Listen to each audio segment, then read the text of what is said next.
ಕನ್ನಡ ಚಿತ್ರರಂಗ ಸಂಕಷ್ಟದಲ್ಲಿದೆ. ಕನ್ನಡ ಚಿತ್ರಗಳು super duper hit ಆಗುವಂಥದ್ದು ಭಾಳ ಕನಸಿನ ಮಾತು ಅನ್ನಂಗೆ ಆಗೋಗ್ಬಿಟ್ಟಿದೆ. ನಿಜಕ್ಕೂ ಸಂಕಷ್ಟದಲ್ಲಿದೆ ಕನ್ನಡ ಚಿತ್ರರಂಗ.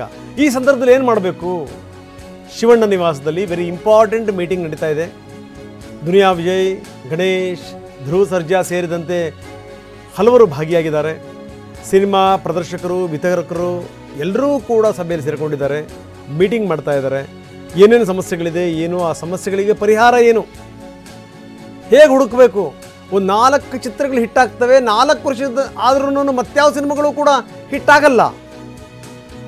ಇನ್ನು ಕನ್ನಡ ಚಿತ್ರಗಳು ಬೇಕಾದಷ್ಟು ಬಿಡುಗಡೆ ಆಗ್ತವೆ, ಜನ ನೋಡಕ್ಕೆ ಬರಲ್ಲ. ಟಿಕೆಟ್ ದರದಿಂದ ಹಿಡಿದು ಕ್ವಾಲಿಟಿ ತನಕ ಎಲ್ಲದರ ಬಗ್ಗೆನೂ ಪ್ರಶ್ನೆಗಳಿದೆ. ನಿರ್ಮಾಪಕರದ್ದೊಂದು ಸಮಸ್ಯೆ, ವಿತರಕರದ್ದೊಂದು ಸಮಸ್ಯೆ,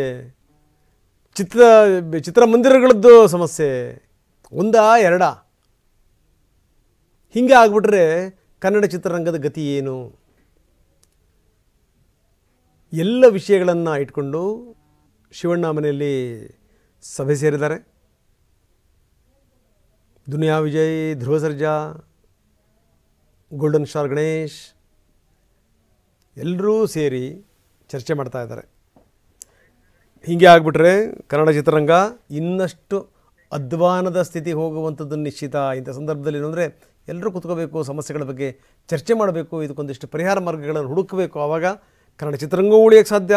ಇದನ್ನು ನಂಬಿರುವಂಥ ಲಕ್ಷಾಂತರ ಜನ ಇದ್ದಾರೆ ಸ್ಟೇಟಲ್ಲಿ, ಅವರೆಲ್ಲರೂ ಕೂಡ ಉಳಿಲಿಕ್ಕೆ ಸಾಧ್ಯ. ಹೀಗಾಗಿ ನಡೀತಿರುವಂಥ ವೆರಿ ಇಂಪಾರ್ಟೆಂಟ್ ಮೀಟಿಂಗ್.